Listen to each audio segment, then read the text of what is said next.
বেনামাজি। এক নম্বর যে নামাজ পড়েই না, বেনামাজি।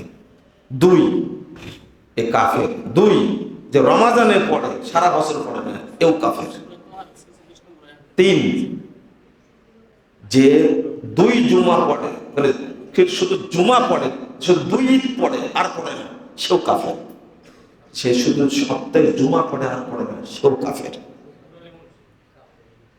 যে যে মাঝে মাঝে পড়ে, মাঝে মাঝে পড়ে না, সেও কাফের।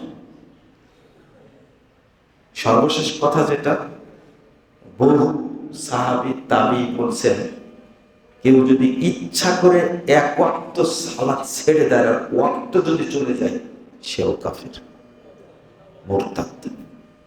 অতএব ওয়াক্তকে গুরুত্ব দিলে ওয়াক্ত যেন পার না হয়ে যায়। যারা পড়ে না তাদের হিসাব করার দরকার নাই, ওদের জানাজা তো দূরের কথা, গোসলই দেওয়া যাবে না। বাপ হলে কাফন পরানো যাবে না, কবরই দেওয়া যাবে না তাদেরকে।